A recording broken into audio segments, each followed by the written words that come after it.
Howdy folks, Spencer here, and today I've got a ton of news for all of you. We have new items to go over, some brand new giveaways, and much more. As always, chapters to each topic are listed below. To start things off, as I covered in my last video, the 34th season of Star Trek Online Unleashed will be going live on PC next Tuesday, September 23rd, and for console players, it will be arriving over there on November 11th. This update brings with it the next episode in the Kings and Queens story arc, a brand new space TFO, and some new items which I'll be covering later in the video. In the lead up to this season, there will be a new giveaway each day. For PC, they're starting today, September 19th, and for console players, you should be getting the exact same giveaways in the days leading up to the November launch. Day 1 is 2 Ultimate Tech upgrades, and these are claimed in the Promotions tab of the Zen Store. You'll have exactly 1 day to claim them, at which time the next giveaway will be starting up. So for PC players, make sure you're logging in each day to go in and claim these items. And for console players, again, don't feel left out. These giveaways should start November 7th over there. Now, with there being a content drop on Tuesday, I will of course be doing a launch day stream, and I'm glad to announce that both Philip and Thomas from the STO team will briefly be joining me on that stream to chat about the update. The stream is currently scheduled to start at 2 p.m. Central, with Philip and Thomas joining me for half an hour from 2:30 to 3 p.m. Central. And I do want to note that there is a chance I may need to push the start of the stream back to 2:30. I'll know for sure on Monday. In that case, I'll have them on for the very start of the stream, and afterwards I'll be going in and running the new TFO with many of you and looking at the new items. And shifting over to the new items, the upcoming season brings with it a new event with an Elite Force themed set of rewards, a ground set and a costume unlock for the Hazard team suit. Unfortunately, the pictures that we have for the ground set are not the clearest, but this is composed of an armor, shield, and ground weapon. The armor is defensive focused, and when you are affected by controller knock effects, it has a proc on it that can trigger once every 15 seconds that will give you a 40% energy damage buff and a 25% all energy damage resistance buff for 6 seconds. As for the shield, it does different things depending on whether or not you're aiming. While you're aiming, you get a 30% energy damage buff, and while not aiming, you get a 15% run speed buff. Now, for reference, what aiming means is if you're on PC, when you hit the X key, that is aiming. Aiming gets you a 30% range damage buff there. So it is not what happens when you hit B and when you go into shooter mode. That is not what this is talking about. Again, it's just talking about when you hit X to enter the aim mode. And the weapon is the Arc Welder. For this one, here's a clip from the 10 Forge stream so you can hear from its creator and see it in action. If you guys haven't played the Star Trek Elite Force games, this set is inspired from there. It features multiple abilities seen in those series. For example, maybe the most noticeable thing on the screen right now, the Arc Welder. It used to be a tool, but now it's a weapon. So this weapon has 3 unique abilities, and the first one is a stream of lightning, which deals electric damage and applies damage over time stacks depending on there's like a small chance to apply them, and you can see welding beam. And on the third stack, if you attack an enemy with 3 stacks, did you see the small ball going out? Yep. I heard it. Yeah. Yep. This is what happens when you attack an enemy with 3 or more stacks.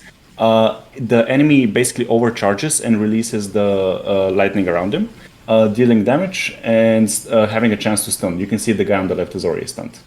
He's like doing the dance move there.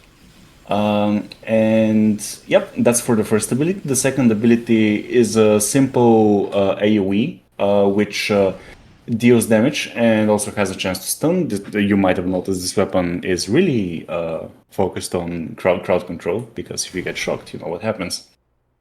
And the third ability is basically a repurposed rifle butt.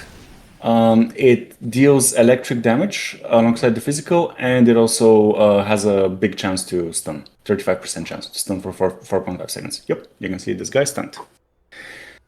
Very heavily inspired from the Arc Welder in the old game. A lot of electrical damage, and I hope you guys enjoy that one.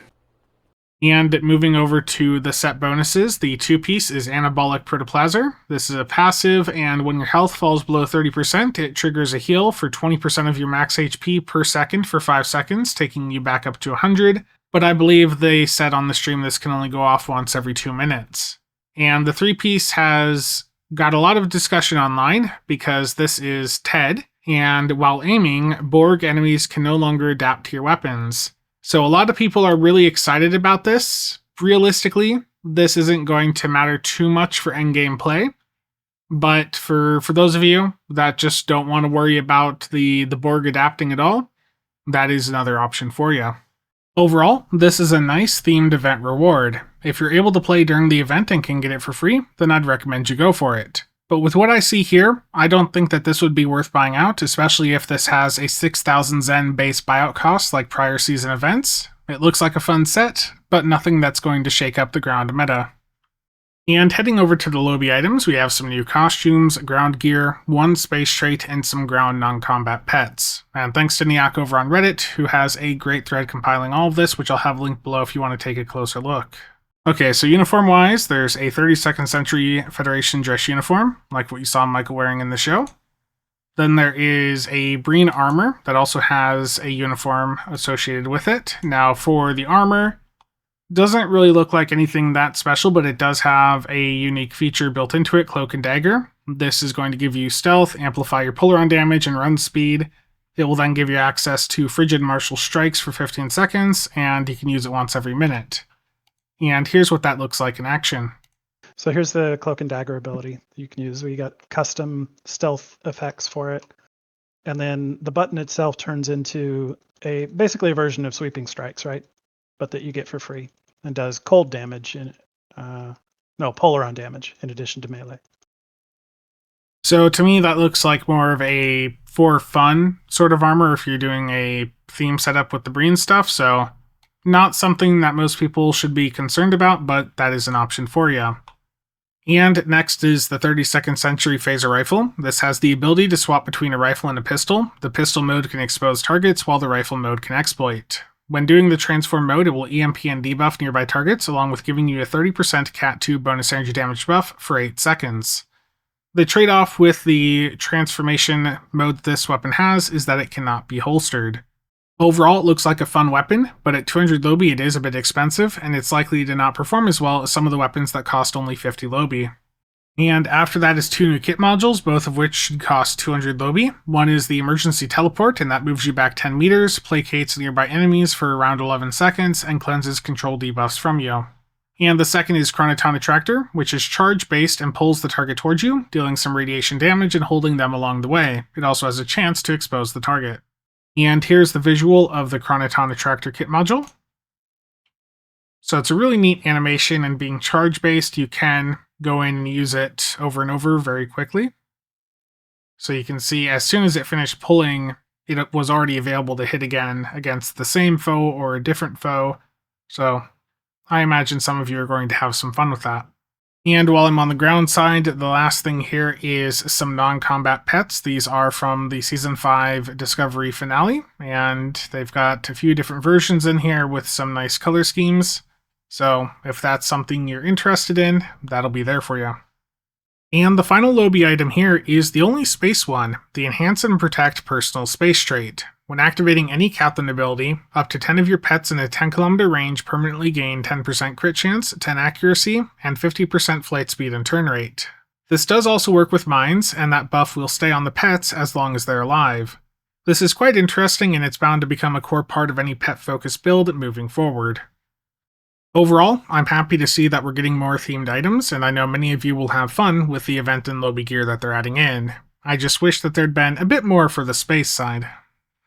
Now, shifting over to the other STO news, console players have some new sales that started earlier this week. The first is a 20% Lobi sale running until the 22nd. The second is a Start Your Adventure sale running until the 21st, and that is 25% off everything in the services, uniforms, personnel, and starter pack tabs of the store. That's a really good sale to take advantage of if you're needing any slots, so definitely make sure to pick those up while that's active. And the last sale is 20% off on the Captain Alteration tokens in the store until the 30th.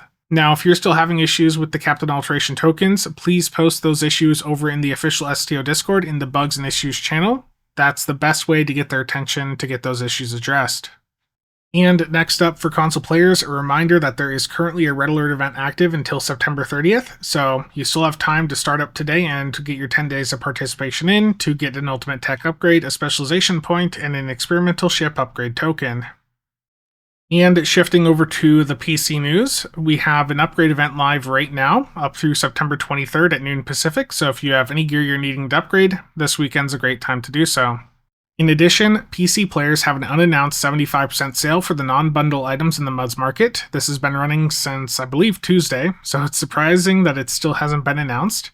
And this is going to be running until the 23rd at noon Pacific. So if you're looking for any recommendations, I did drop a video about a month or so back that goes over the best items for what's currently in the MUDs market. Link to that is in the pinned comment for those interested.